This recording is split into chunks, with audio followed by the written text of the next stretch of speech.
Welcome to Pera's Playbook. This is your host, Alex Pera. Let's open up our playbook and see who our guest is. Please enjoy. Awesome. Welcome to episode 190 of Pera's Playbook. Today we're joined by Josh Esterley. He plays college golf at Concordia St. Paul. He also played a year at the University of St. Thomas. So we're going to talk about his golf journey. We're going to talk just some golf in general and some other stuff. So we're happy to have Josh with us on the podcast. We're recording right before the 4th of July. So wish a happy 4th to everybody as well. But Josh, how's it going this morning? Oh, it's awesome. It's a beautiful day. Thanks for having me on, Alex. I mean, this is great. No, I appreciate you coming on. I've been trying to get more golfers on because it's been something that recently I've become very obsessed with. I didn't grow up playing golf. My parents, they offered to put me in lessons, and I said I really could care less. And it was like was that 2 years ago? I've told this story before, but I'll just tell it quick. Um, I was watching Nick Dunlap when he won hmm the American Express as an amateur, and that kind of just sucked me in. I was like, this is awesome. It happened to be winter, so I couldn't just like go out and hit the golf course right away.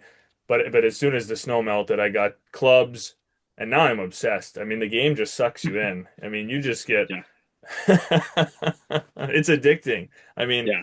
it might be one of the best addictions out there, right? I agree for sure. I'm fully in the camp of being addicted to playing and practicing golf. I mean, I think just part of the aspect of it is you don't need anybody else to practice or play as well. It's more just a test of how much you can put into it.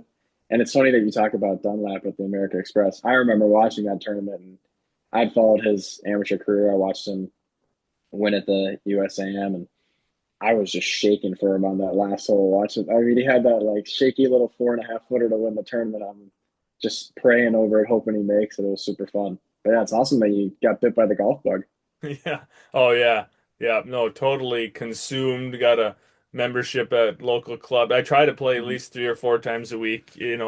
Not always possible because there's so much hmm else going on in life. But yeah, I mean, to me, especially as just somebody who's playing it for fun, a bad day on the golf course is better than most things, right? Like a great day at hmm work or a bad day on the golf course. I'm going to take a bad day on the golf course. I don't care how awesome that day at work is. You're going to take that bad day where you shoot 20 over but the sun is shining and maybe you're with your Yeah. buddies, maybe you're not. Maybe you're just out having a good day by yourself.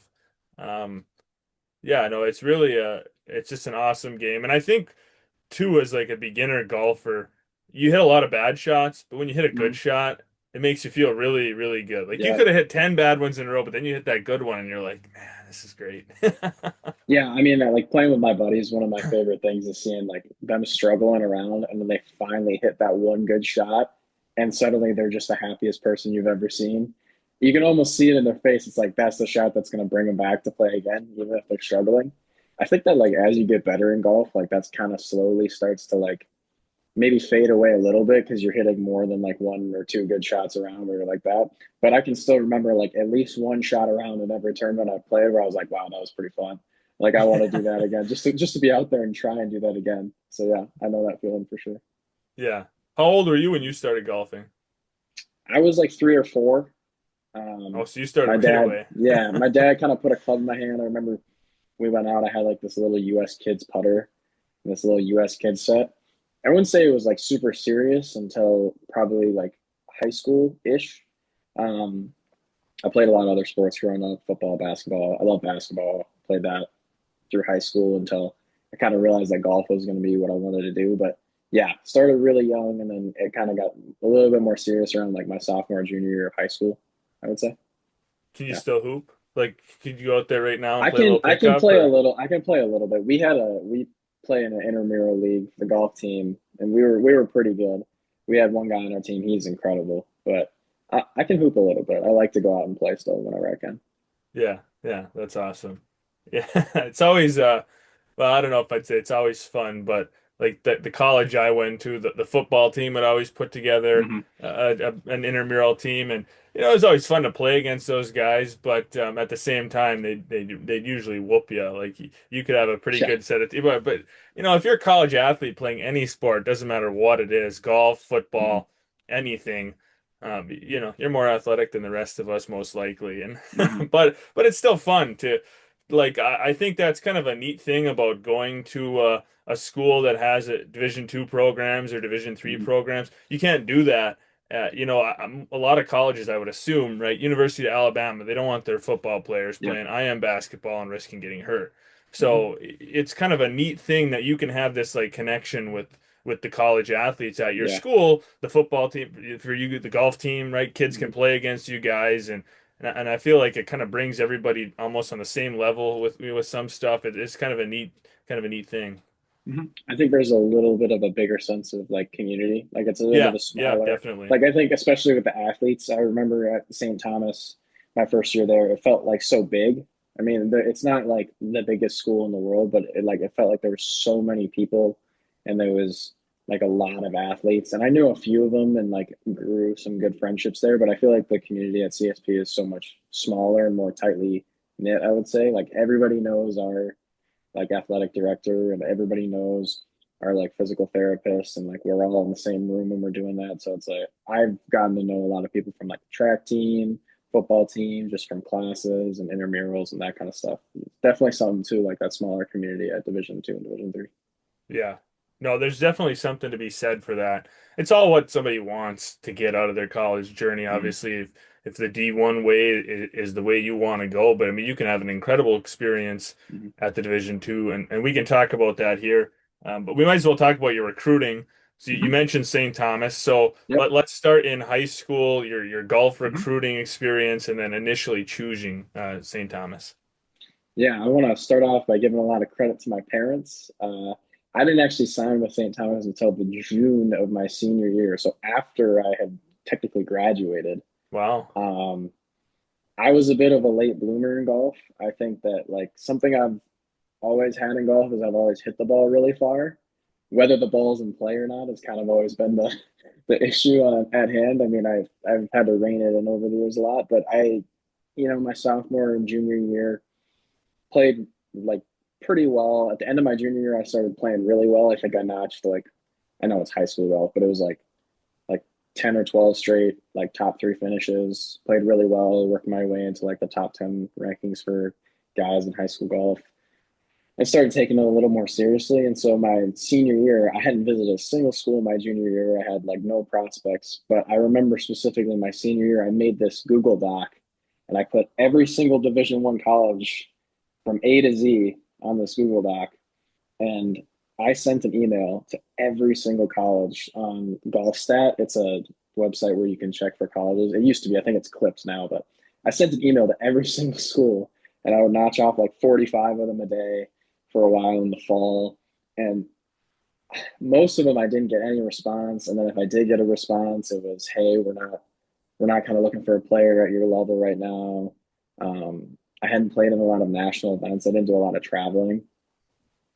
So it was really frustrating for a while. I mean, I had a couple prospects with some Division 2 and Division 3 schools, but all of my friends and peers were signing to Division 1 schools and going off, and I was kind of like the only. I felt a little left out. I was the only one. Like it felt like in my like skill bracket that didn't have anywhere to go.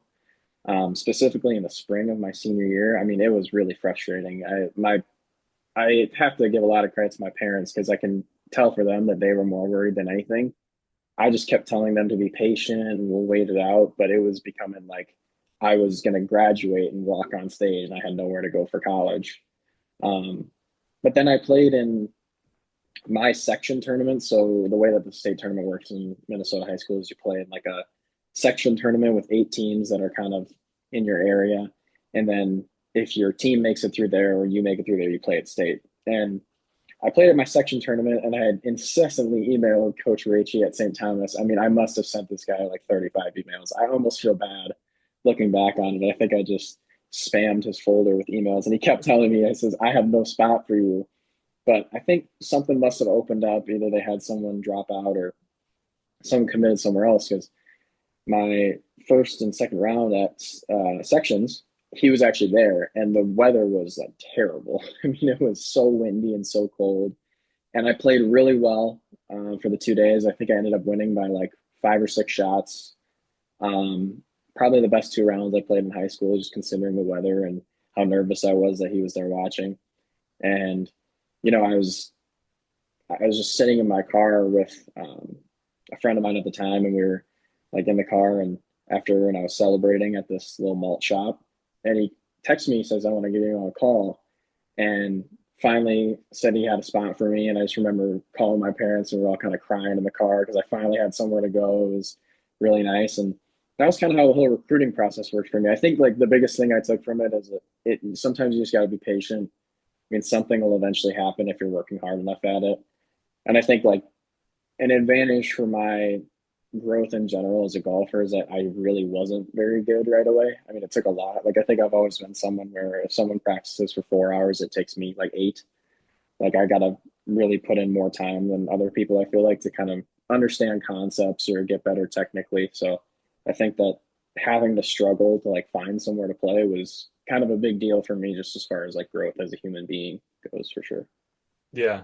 No, definitely. I always find it interesting to hear people's recruiting journeys because I mean it ranges from people having the smoothest, easiest, like, yeah, I had some offers, I knew exactly where I wanted to go, I committed, it was great.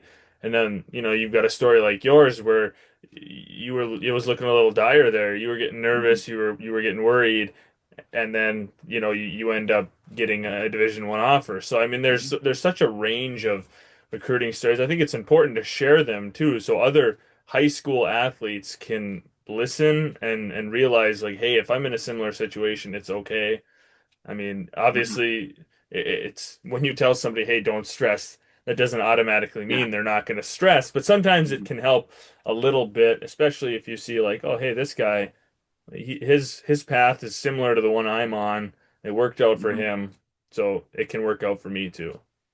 Yeah, I'd say like the biggest thing is there's a lot of times in my like last like 3 years as a golfer where like there was kind of a like if your life is like a highway, there was like an exit. Like I could have gotten off and not really played golf or done something else.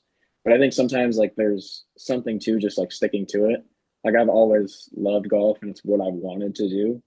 So I think there was always like self-belief, but it gets hard. Like I think there's been a lot of opportunities where like it sounds bad, but like I've thought about like quitting. And especially senior year where it was like I thought no matter how well I played, there was nothing I could really do. Like there was just no spots, and I was ready to just hang it up and go have a normal college experience and give up golf. And even after my first year at St. Thomas, it was kind of the same thing. It's like you have these opportunities. I feel like where like you can take the exit and get off if you want to, but maybe if you stay on, something else will open up for you. And I think that that's been kind of a theme in my golf journey for sure.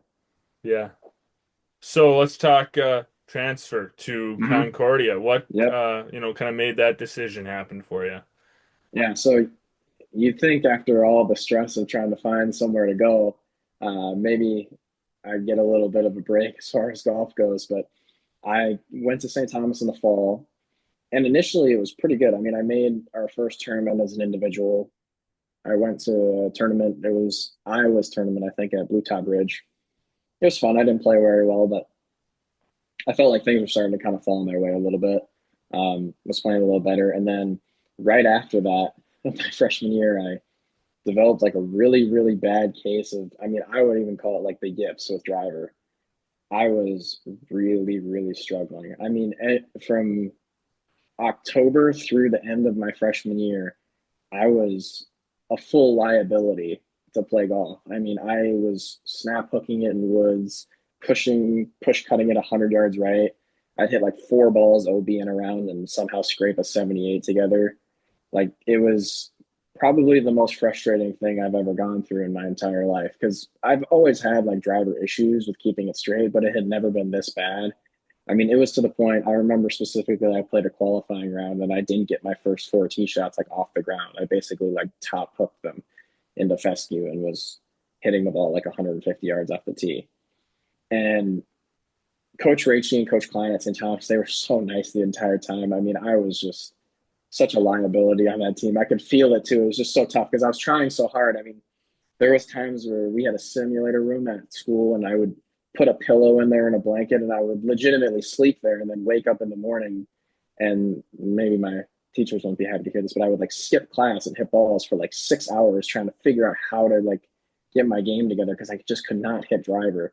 And it was so frustrating because the rest of my game felt like it was in a pretty good spot.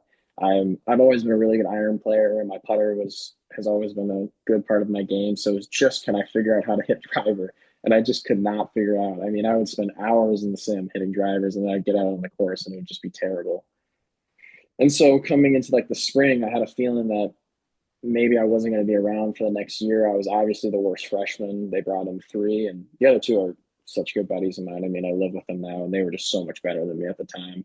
It was like I felt so bad. It was so like demoralizing in a way. I felt like I fought so hard to get there, and it waited so long to get there, and then suddenly like I just couldn't hit driver. I mean, it was complete mental block. And at the end of my freshman year in the spring, I remember the day really vividly. It was just pouring rain, and Coach Rachy and Coach Klein asked me to come down to their office to talk to them. And they informed me that I was going to be cut, and they were cutting down the size of the roster from like 10 to 8 or something. And we had a couple guys graduating, and I didn't make the cut on that. And I just remember like sitting in there with Coach Rachy and Coach Klein, and Rach is very similar to me. Like we're not afraid to like shed a tear or two, and we're just crying in this room. And I feel so bad because I tried to be such a good teammate and be like positive about it, and like come to workouts and come to practices ready to work. But like on the inside, I was just like broken. I was so down and couldn't figure it out. So that was another time, like I was talking about earlier, where I thought it might be time to just hang it up. Like I didn't think that transferring anywhere would be a good decision at that point. I mean, it had been such a tough experience. It was like considering how good of a time I had at school otherwise, like the people and the experiences, it was really great. But golf had just like completely derailed any happiness that I had in school at that point. Like I couldn't deal with it anymore. And that was probably like the low of like the whole transfer cycle, was just that day of like feeling like maybe this isn't it. Like maybe you coming here was a mistake, like that kind of thing. I think that was kind of for sure like the low point of my golfing life so far, I would say. And that was kind of the end of my time at St. Thomas. And then kind of the whole transfer portal stuff started, and we can talk about that. But that was kind of how the first year at St. Thomas went for me. Yeah. The kind of Mm-hmm. trials and tribulations, you go through these things in life and these challenges that you have to overcome and and now, looking at what happened when you got to St. Paul, Mm-hmm. and the success you had, I think we can say that it wasn't a horrible thing for you to go through Mm-hmm. that. Look, in the moment, it sucks, right? You feel like Yes. crap. Mm-hmm. You mentioned how horrible you felt, and you think about quitting and all this stuff. But when you stick through it, and then you end up starting to do better, and you look back on those challenges that you had to overcome. I mean, it really Mm-hmm. benefits you. It can provide you with so much moving forward. Um, Mm-hmm. I mean, it's such like a corny thing to talk about, but like Yeah. failing isn't a bad thing. Yes. I'm not saying you want to fail at everything in life, Mm-hmm. but if you fail, you stumble along the way, you trip and fall. The important thing is to get back up and keep going, and good things can come. And I think your story is a good example of that. You could have walked away. You could have said, "I'm done. I'm just gonna whatever. I'll play golf for fun with my buddies, and Mm-hmm. that'll be over." But I'd be willing to bet you'd regret it later on in life if you would have quit. You would have looked back and you would have thought, "What if?" Um, and you never want to have those regrets in life. You never want to have I those agree. what if moments. So if you can keep going and you've still got a little spark that wants to keep going, Mm-hmm. then go for it, and good things can happen. So let's Mm-hmm. talk about getting to St. Paul. You were the NSIC Newcomer of the Year. Mm-hmm. You were all NSIC first team. You played 10 events, averaging a score 72.92. You had multiple low rounds in program history. You had an individual victory and seven top 30. So, I mean, a lot of great stuff. Total kind of flip, from Mm-hmm. playing one event, can't figure out your driver. You must have figured out your driver. Yeah, yeah. I mean, it's funny. Before we get to that, I think you're saying like sometimes when you look back on it, it's like I look back on getting cut from St. Thomas. That's the best thing that ever happened to me. I mean, I'm so much better off now. I mean, I think it was kind of like a reality check in a way too. It also brought me a lot closer to my faith and like the people around me that have really like bolstered me in that.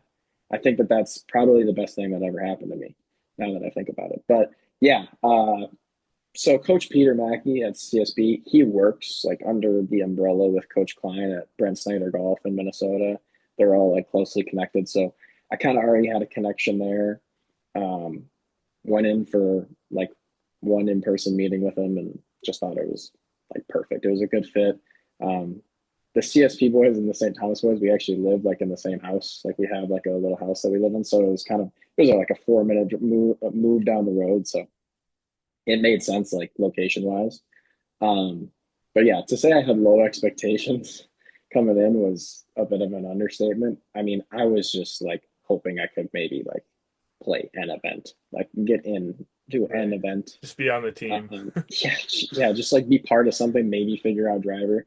And I think something that I might have like lost when I was so focused on driver and the issues I had with that was the rest of my game was actually in a really good spot. I mean, like comparatively to my teammates at St. Thomas, like I was keeping up in other aspects of my game. It wasn't like I was so far behind in everything. It was just my driver that was holding me back. So, I mean, I came in.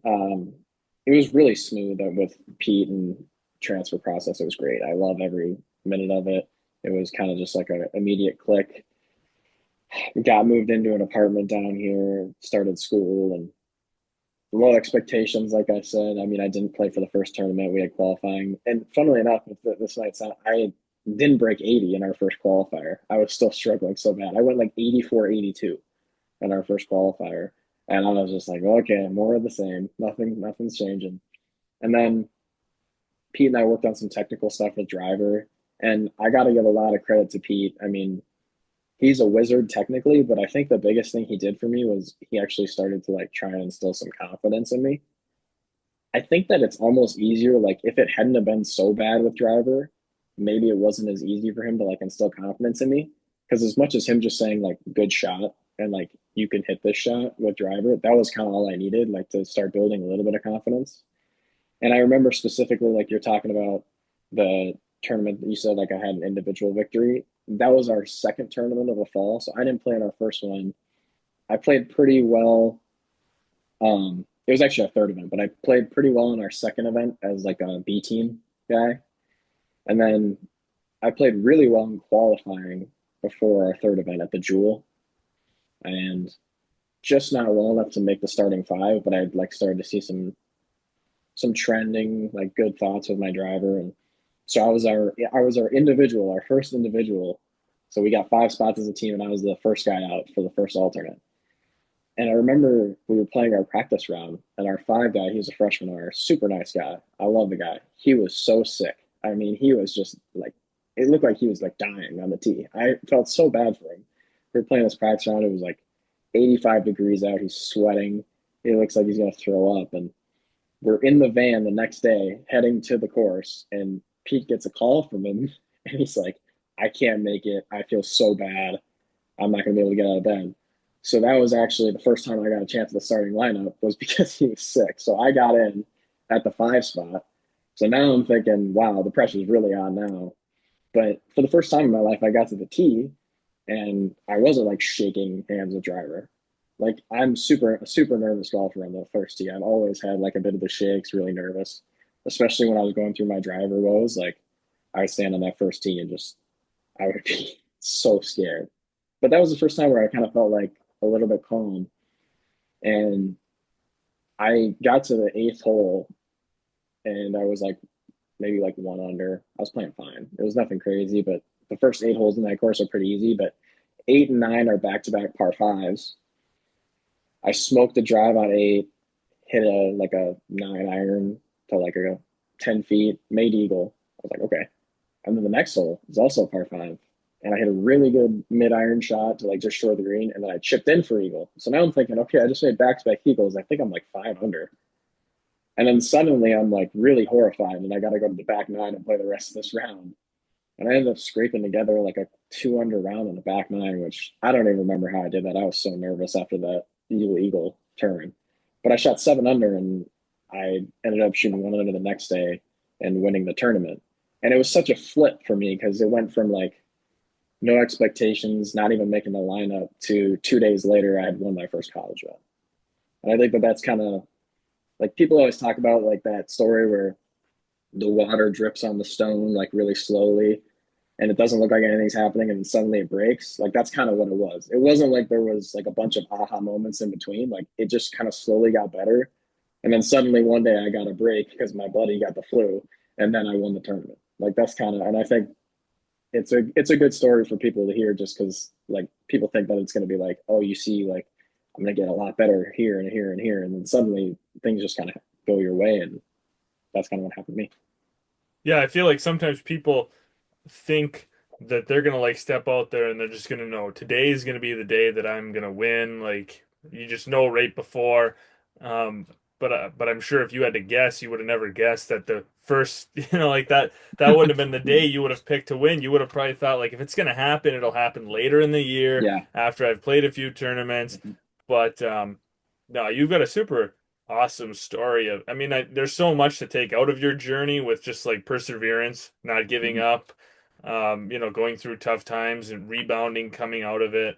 And I think it's also proof that like, especially in the modern day with transfer portal and Mhm. and stuff, like you can go to a college, it might not work out. That doesn't mean your road ends. You can go somewhere Yeah. else. It's okay. Because I mean, if we're being honest, it's a super huge thing to pile on a high school student. Like, here, pick where you're gonna go and what you're gonna do for the rest of your life. And oh, but now you also have to like the coaches and the program and all this other stuff. Yeah. So it's really hard to make that decision. It's hard enough as a regular college kid just trying to pick where do I want Mhm. to go get my major and what do I want to major in. But now you've got this whole other dynamic as an athlete. So I think yeah, you've got a great story of that just touches on a Mhm. whole bunch of aspects. Um, and you mentioned getting closer to your faith. I mean, it's all trusting in God's plan too, which is not Yep. not easy, especially in the low times. No, You not at you all. doubt and you Mhm. question. Um, but I always link it to like thinking of a puzzle. We can only see the small part of the puzzle, Mhm. but God can see what it looks like and when it's fully made. So Yeah. we might not understand it right now, but like, he knows how it's gonna go, and you just got to trust in that, as hard as it is. Mhm. Yeah. I remember specifically like the day I did get cut. I called my friend. His name's Will, and he was on the team, and he had really helped like me and the other freshmen like dive into our faith a little bit more with college golf fellowship and stuff like that. And I called him, and I mean, I didn't know if I just wanted to be dramatic or whatever, but like I called him right away, and it was pouring rain outside. So I'm sitting in the bleachers at St. Thomas, like in the stadium, and it's just pouring rain on me. And I was calling him, and I'm like crying and talking to him. And it's like I don't know what I'm gonna do, and he's like, just like take a breath, man. Like God's got a plan for you. It's gonna work out, whether it's in golf or not. And I think like one of the biggest things I took from it, and something that I had to tell myself like day after day in that whole process is like, you wouldn't be going through this challenge if he didn't know that you would come out better on the other side. Like, there's a reason you're doing it. And I think, like, I look back on it, and yeah, I've grown a lot as a golfer, but I just think as like a person, I'm so much better than I was when I came into St. Thomas. Not that like I had like this big ego and it was like a horrible thing, but I've just become a lot more humble, I think, in general, and like calmer, more patient, like all of that stuff. It tests you like, and I think that's the reason why golf is so nice is because it's kind of a lot like life. Like it tested me a lot and it changed me a lot as a person in a good way. And you talk about like having faith in God's plan. It's like, yeah, that's exactly what it is. I mean, it's tough when you're going through it because you're thinking about all the things that you can do to try and fix it. But at some point, it's like you can do all that, and eventually, like it's up to him. Like you can do all that, and you'll end up where you're supposed to be. Is something that I've always kind of thought. Yeah.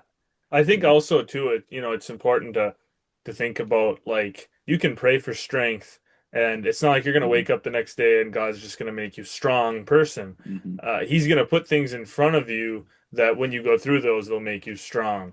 Like he doesn't just like snap his fingers like a genie and like, I wish I was strong and like poof, all of a sudden you're like Dwayne the Rock Johnson. You Hmm. know? Yes, exactly.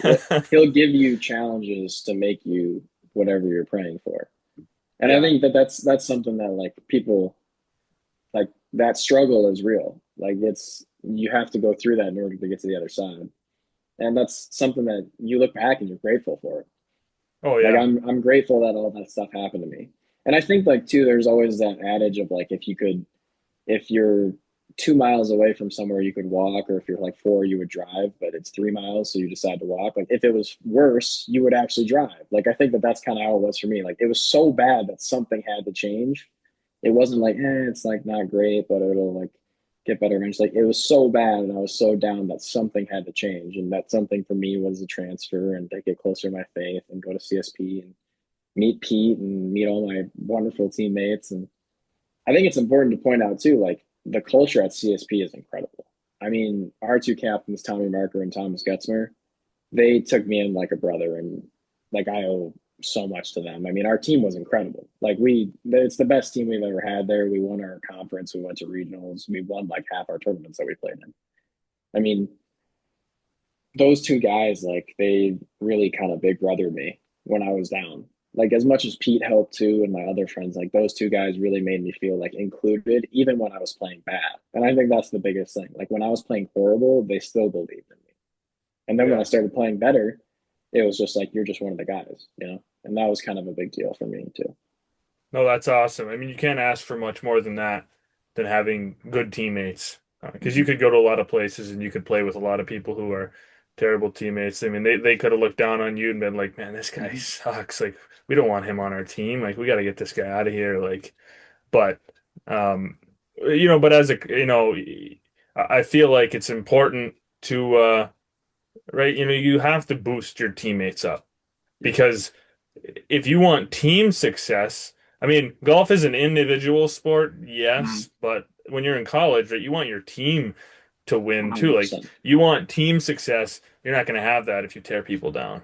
You have to Hmm. build each other up. And yeah, I mean, I think that's one of the most important things that like people sometimes kind of overlook, like when they're talking about college experiences. Hmm. It's like, what are your teammates and your coaches like? Like, okay, yeah, the facilities might be awesome. That's super. Like, yeah, the team had great success. You won national championship. That's great. But like, most important thing, I think, having great teammates. Because you can graduate and you can look back on all the success you had, all the wins you guys had, and that's all great. But hopefully, you can continue that friendship with your teammates throughout life. Then, if you have good bonds. Yeah, I agree with that 100%. I think like it's a culture of like the leaders are real leaders. Like they're not just golf leaders. Like they're good at golf. Yeah. They're some of our best players, but like they're actually good people too who will help you out. And I think the biggest thing that like them two did for me too is after I started seeing some success, I feel like they really helped shape me into like a leader for the team for this next year. Like I think they didn't do it intentionally, but just by example and like conversations we've had, like they've kind of put me in a position where I can do what they did for me. Yeah, And I think that that's like, I think more than anyone, I feel like I can relate to like a freshman coming in and struggling now. yeah, And like, it's so important for me to try and be that person that like Will Frazier and Tommy and Thomas were for me now. Because if I didn't have them, I wouldn't be playing golf. So it's like, I think a lot of people, depending on their life situation, they don't see that maybe if I stay on the path, good things will come. And if you have someone who's been through it to tell you that, like that's when you can actually start building something. And I think that for the freshmen coming in this year, or anyone that comes in the CSB after that, like they'll always have someone because I'm going to do that for as long as I'm there. And then I'm going to help the guys who are coming up to have that same culture and that same experience. right. And you just hope it continues on. You hope Mm-hmm. that you can help somebody, and then they'll when you graduate. then they can help. And you just Hmm. want it to be a Yep. continuous, like we keep a good culture. We're good people. We care about each other. We lift our teammates up Hmm. even when they're down. It's a thing too. Like you were talking about, they're good golfers and they're good leaders. I feel like sometimes in sports, the best athletes aren't great leaders because they're so Yeah. arrogant that they're great. It's Uh-huh. like, I'm the best, like you've got to do whatever you can to help me be the best. Like Hmm. if you're a starting quarterback, you're kind of sitting high and mighty, like, yeah, I'm the starting quarterback. What are you going to Hmm. do for me? Like, help pad my stats and right, but no, you've Yeah. got to be the leader of the team. You're the commanding general of your army. Yep. Like, don't be selfish. Don't be arrogant. Hmm. You know, that's the perfect combination, right? You're good at your sport Yep. and you're also a good person. But in Yep. the end, being a good person is more important. Yeah, I 100% agree. I think it's a problem in golf specifically because it's not a team sport when you grow up. Um, I think playing like football and basketball growing up really helped me in that. My dad actually, for most of his life, played professional football in Europe. That was his job. So he always instilled that like he was a quarterback and he would always instill like I couldn't do anything without my offensive line or my receivers or my tight end. Like it's everyone around you that's pushing you to be better. Um, it's the same in golf, but the problem is I think a lot of kids when they're in high school, and there's nothing against having early success, but when you have early success in golf, it's so based on you, like it's you playing. You're out there, it's just you. I think it can develop a sense of like ego or arrogance, like you're saying, in people. And that's why it's tough because it's not a team game. Like you don't need your buddy to play well for you to win the tournament, you know? But then you get to college and it's like, hey, maybe you win the tournament, your team loses by 20. Like it can happen really easily. And as the leader, as the guy who's playing well, it's your job to try and help everyone else out without making them feel terrible. Like you don't want to put them down. And I just think that like in golf specifically, like college golf, it's such a tough thing if guys haven't played, and it's so much more specialized now. Like these guys who are playing Division One and Division Two high level golf, they played golf their entire life and that's it. Like they don't understand like what it is to be part of a team. They have their individual routines, but they have no like team building skills or the ability to be compatible with another person. It's like that's when you're really going to get better because everyone's going to push you. If you just go practice on your own all the time, you're only going to be as good as you can push yourself to, and no one will ever push you as hard as your teammates. So it's kind of I 100% agree. It's tougher in golf, but I think that's why it's more important. Like I think it's really important to have leaders like we have at CSP for that Yeah. reason. No, definitely. No, that's great.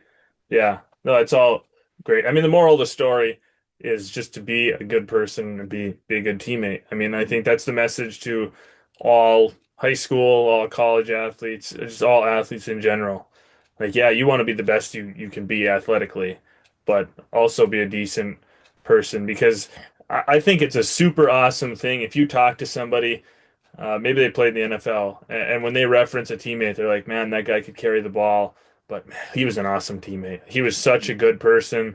He was so down to earth. He lifted us up when we needed him. Like, that's what he's remembered for. You don't want to be that guy that brings the locker room down. You want to be the guy that, like, if somebody's having a bad day, they want to talk to you because they know you're going to Mm-hmm. boost their spirits. Yep. I mean, because it translates to whatever you're going to end up doing after. If you don't continue Yep. playing golf and you're in the workforce, like who wants to work with the crabby, everyone wants to work with the uplifting, happy, fun, good teammate. Yeah. I like you said it exactly. It translates into your normal life. I mean, when you look back on it, like your best moments probably aren't going to be when you're golfing. It's going to be with your friends and the people that you care about. And if you can grow as people, like Pete always talks about that, like we want to make great young men, not just great young golfers. It's like that's kind of the whole idea of being part of a team is that you can grow in that aspect. I think you nailed it on the head. It's like it translates into life. And the guys that I know who were golfers and they have just jobs now, not anything to do with golf, the ones that are really successful and like people love to be around them, are the same guys that were that way in the locker room. Like they're exactly the same because that's who they are. They're not putting on a face or anything. That's just who they are, and it's going to translate to any line of work. Yeah, for sure. Mm-hmm. All good stuff. Well, let's talk about a few other random kind of Mhm. topics. Like, who's your favorite golfer? Do you have a favorite? Yeah, I'd say I have probably like the stock answer is Tiger. I think. I mean, I read his book 100 times growing up, but I think that's a pretty stock answer. So I'll give you a little bit of a better answer too. My mom is from Sweden. She was born and raised there, and my dad actually met her there. So I love Ludwig. I love seeing him have success. I love his golf swing. I love how he plays. I kind of model my game a lot after him. Um, Trying to take courses on off the tee. And as far as like ball striking wise, just dominating courses with your ball striking, that's kind of what I want to do when I play. And his golf swing too, I try and model a lot of the things I do in my swing after him. I think that the way he plays golf is really what I want to try and do. And that's kind of why he's one of my favorite players for sure. He's my favorite current players playing. Tiger's not really in the beds right now. So, but if he was, he would probably be my favorite player. Yeah. Well, I think it's hard to pick one player too. You know, like Mm-hmm. I think sometimes it's like, man, I like this guy for this reason and this guy for this reason. Like I got like three people that are my favorites. Mm-hmm. Yeah. You Yeah. know. It's tough. Like I remember watching the Masters and I was rooting so hard for Rory to win. But then I thought about it after. I was like, man, like if Rory was on the board, I'd be cheering on Bryson like crazy. It was like those two guys were playing together. It's just like it's tough when you have two of your favorite golfers playing together like that. Like I love Rory and I love Bryson. I like to see them win, but it's like it's tough when they're like playing against each other. And I agree, it's hard to have like a favorite golfer for sure. Like it's more fun to root for like three or four guys at a time. Yeah, I feel like if I watch the PGA Tour every single weekend. I mean, I absolutely love watching golf and following players, and I feel like it's more like I like so many of the guys on tour. It's like hard to root against a lot of them. I have my favorite players, but like if for some reason one of those guys isn't in a chance to win, it's like, oh, JJ Spawn. I've got nothing against JJ Spawn. Mm-hmm. Like, happy he won. Awesome. Great. Love Yeah. rooting for him. Like, there's not a lot of guys on tour that it's like, man, I just can't stand that guy. Mm-hmm. I feel like there's a lot of good guys on tour that make it hard to root against them. Who's your favorite right now? Who do you try and root for on a weekly My basis? my favorite golfer is Shane Lowry. I That's awesome. Yeah. He's love awesome. Shane Lowry. Again, kind of one of the it might have been like the second or third weekend I was watching golf. He was at a tournament. And I remember him, I think he got an albatross on a hole. Mm-hmm. And I was like, oh, that's awesome. Like this guy's good. I'm gonna watch this guy. And I started following him, and his personality is Yeah. just off the charts. I love the energy he brings. I love how he's just a jolly Irishman. Yeah. And I think he's got tremendous game. His wedge play is just it's unmatched on the tour. He's got Yeah. a pure swing off the tee. Like I really enjoy watching him. I also love Jake Knapp. Um, Oh, his swing is just gorgeous. I, Yeah. he's amazing, and that's a guy that can drive the ball. Oh, Mm-hmm. wow. Yeah. And he's also a big Ducks guy. He's got like a connection with his Yeah. I He's think got his like an grandpa, affiliate. and Yeah. yeah, I know he's always got the little duck Mm-hmm. on his shirt, which is cool because you don't usually have professional athletes that are like connected to professional sports teams. So I think it's Mm-hmm. really unique. But yeah, there's so many guys on the tour where it's like I feel like there'll be five guys in contention to win an event.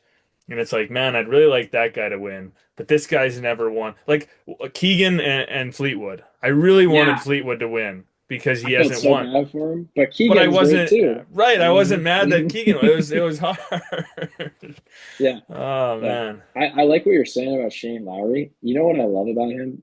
He's like what we call like he's really scrappy. Like when the weather gets bad and it's like horrible conditions, like he plays really well. There's something to respect about that. I mean, if you grow Yeah. up in Minnesota playing high school golf in the spring, it is the worst weather I mean you have ever seen. It is raining, it is snowing, it is so wet out there, it's so cold. And there's something to that. Like I respect his game so much. Like I watched that open that he won. The weather's terrible. And he is Yeah. just lapping the field. I mean, it is unbelievable. Like there's something to that. And it's when you play golf in competition in that weather, you grow so much respect seeing those guys play well in that. It's like he's not having fun out there right now. Like internally, he's probably so cold and it's raining and it's horrible, but he is putting on like a smiling face and he's playing well. It's like that's so fun to see. I love it. Yeah. And I feel like there's been a few recent like he skipped a an interview after.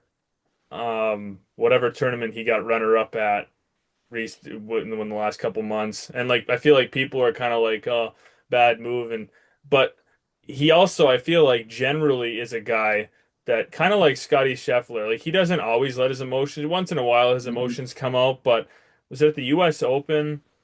Um, it might have been the U.S. Open. I mean, he was just horrible. He was a plus 17, Hmm. and he picked up his ball on the green without Yeah, he marking it. forgot to mark it. Yeah, And he just started bursting out in laughter yeah. because at like that point he's like, you know what? Hmm. I'm out of contention, obviously. I'm so fatigued from this tough Hmm. week. Like, how can I not laugh about this? And I think that's like an important thing. He could have Yeah. taken it, he could have chucked it in the woods or you know. Well, it is just funny. It's like I remember seeing that story and he's just laughing about it. I'm like, that's great. Yeah. Like if Yeah. you're angry about that, like that's funny. Like it's Yeah, it genuinely funny. is. Like just for a tour pro to just pick up the ball without It's like, marking it, that's funny. And he should be laughing what about that. what did Hmm. I just do? Oh my gosh. Hmm. Yeah, no, it's great. Debbie, we got the John Deere Classic going on as we speak. When we hang up on this, I'll probably go sit in the recliner and and watch some of Yeah, that. I don't Birdie even care Fest. like if the Yeah. if the field isn't as stacked. Yeah, I mean everyone's a professional golfer. Like Hmm. they're all good. It's not a I, signature event, so what? I agree with that. I think when you get those smaller field events too, you can like start building up like some stars. Like I know Yeah. Luke Clanton's playing this week, Michael Thorbjornsen's playing this week. Shout out Hmm. to Carson Heron. He's a Minnesota boy. He's Tim Heron's son. He Monday queued for it. He'll be there this week. Hopefully he plays well. Um, Yeah. I think it's fun when you see those. Like Spieth won his first tournament at the John Deere. Like a lot of guys win one of those smaller events and then they go on a tear. Knapp won at like a opposite field event for his first tournament win. It's like Yeah. those guys win one of those tournaments and suddenly they're off to the races. So I love Yeah. watching those smaller tournaments. Yeah. So I think that's a good kind of segue into what I was gonna say is golf is the best sport Mm. all around. And my reasoning would be everyone can play it, and not everyone Hmm. can go play tackle football. Um, but you can play golf and somebody might be able to say like, well, you can't play golf if you're in a wheelchair, and that I would say, well, that's not true. Like Yeah, that there's a isn't true. guy You out can. there that Hmm. has it's like a little thing he drives around. It Yeah. stands him up, it holds him in place. Hmm. He pretty much uses all upper body, and he can play golf. So you can't do that with a lot of other sports. Um, I feel like it's a sport you can watch on TV and then you can go out and you can play it right after. I can watch Hmm. the NFL and I cannot go out and do the same thing right Yep. after. And I think on the professional end, golf is one of the final remaining professional sports that still has some purity. Like the NFL, the NBA, they're all money driven. We're gonna have Yes. Hmm. multi-million dollar guaranteed money contracts. Live Golf is the same thing. Guaranteed money. Hmm. I love how the PGA Tour, you have to play well to earn your paycheck. Hmm. You know, if It's you play well, you get meritocracy. Yeah. rewarded. Hmm. So I think there's a lot of guys that are down to earth, like I said, when I feel like if you watch the NBA, there's a lot of guys that are kind of full of themselves. So I just Hmm. think there's a lot of reasons why I think golf is hot take, but it's become my new favorite sport. Like if somebody said, Mm. "Do you want to watch the NBA or the PGA Tour?" I would say PGA Tour all day. Hmm. Do you want to watch the NFL or the PGA Tour? I'd probably ask who's playing in the Hmm. NFL, and Yeah. then I'd make my decision. But yeah, I would be completely content. You know, that you see on a lot of podcasts, people will be like, you can only watch three sporting events for the rest of the year or for the rest of your Hmm. life. Stanley Cup, Super Bowl, Hmm. Masters. You got to pick the ones. And I'm always like, well, I'm keeping the Masters for sure. Yes. You know, I'm 100%. I'm Yeah. not getting rid of that. Maybe I keep the Super Bowl and but then I want like the US Open or the Open or something. I love the US Open. Yeah. I agree when you say like it's a one of the few sports where I think that and it's so tough because live golf is kind of coming in and doing the opposite where like ungodly amount of money has not really ruined it yet. Yeah. I'm sure it'll happen. Like they're gonna have to do a merger or something. But like the NBA is a perfect example. Like that is so much money. And you think like, do those guys really like go out there? And I'm not questioning their competitiveness, but like in an 82 game season, if you just flip on a random game in the middle of the season, are these guys really going 100%? Because do they want to injure themselves in this random regular season game when they're making this much money if they play? Which is part of the reason why I think that the NBA playoffs is so fun. Like those guys really try. You can see the difference if you watch. The Oh defense is yeah. better. They're all Yeah. sprinting, especially like the conference finals and the finals. There's like desperation. I feel like every week on the PGA Tour is desperation for those guys. Like they need to play well. Like if they're going to make money, they need to play well. It's not. There's no guaranteed money. I 100% agree with that. I think it's you watch these guys who like it's their first time being in the top 10 on the PGA Tour leaderboard. Like I can feel the nervousness through the TV. Whereas like the bench players coming off the bench for the Wolves, you see like Luca Garza coming in, getting some minutes at the end of the game. I mean, I love Luca Garza, but man, that guy's sitting down and making $3 million. Yeah. Like Right. he's not doing anything. He's just making 3 million just to sit there. Yeah, right. You look at the PGA Tour, you got guys that are sweating over a 4 footer to make the cut, to have a chance. You've got guys. I think one of the other things too is you can have an amateur Mhm. like Dunlap who's playing against the best players in the world and he can win it. Anyone can Yeah. win it. It could be your first event ever. You can win it. You could be an amateur and you can win it. And again, you can't do that in other sports. Like they don't let college football players play one game in the NFL and then you go back to college. Like it's very unique. Yeah, I agree 100%. Um, I think that like amateur golf has gotten so good now that there's not as much of a gap. Like those top level amateurs, when they compete in those PGA Tour fields, they're playing really well, and they're like right there. Versus, I think like sometimes college players from the NBA and the NFL they come in, they make an immediate impact. But it's so much more interesting to me when it's an individual sport in that sense because these guys were just like Luke Clanton got second at the RSM Classic and then went back and won a college event like the next week. Like that's so fun to me for some reason. Like it's such a cool story to see that. You don't see that in the NBA and the NFL and the NHL. And I 100% Yeah. agree with you when you're saying like it's the best sport for that reason. Like you see stuff like that happen, it's like where else are you going to get a story like that? And Right. also what you said about people being able to play it like their whole lives. You can't play basketball forever. You can't play golf, or you can play golf forever. Like it's until you can, even when you can't walk, like you're saying, you can still go out and play golf. It's something that Yeah. like I enjoy with my grandparents. I go out with them and play. It's like it's a good way Yeah. to connect families. I think it's a lot more like it's tough to get into it initially, but once you're in it, it's like you're going to be there for the rest of your life. Yeah. No, I completely agree. It's a thing that you know, and you can play right with people who are lower handicap and like you can still Mhm. make it fun. Most golf courses have a variety of tee positions to choose from depending on the level you're at. You can't do that in other sports. You step on a football field, they're all the same. They're all the same Yep. length and it doesn't matter if you're slightly less you can't throw as far like great you've got Mhm. to just you can't throw far you got to take short Mhm. throws but if you're at golf and you're like I can't hit it as far okay go up to that other tee Yep. and you can still play and have a good time and be competitive and yeah I mean you've got people that play golf up into their 80s because you can Yep. drive a cart right up to the tee box you can get out hit it back on the cart drive Mhm. down, hit your next shot, back on the cart. You don't have to, your body can't take running up and down the court. Maybe you can play basketball if you're really, really fit till you're like, I don't know, 60 years old or something Yeah. like, just pick up ball. You could probably do it. Football, you might as well No. throw that away Yeah. after you're I was 40. I gonna mean, say. Tom Brady Yep. and Aaron Rodgers and these guys, they are not the norm. Outliers. Yeah, Yep. they're outliers. Yeah. So, yeah, golf it's definitely yeah, I just love it. It just consumes you. If you've never played golf, you start, just sucks you right in. Oh, it's so addicting for sure. Yeah. Well, I'm sure we could talk about a ton of other topics, but I don't want the episode to be so crazy long. So maybe we'll have to do another one. You'll have to come Yeah, back on. We'll have to I'd talk be some for more sure.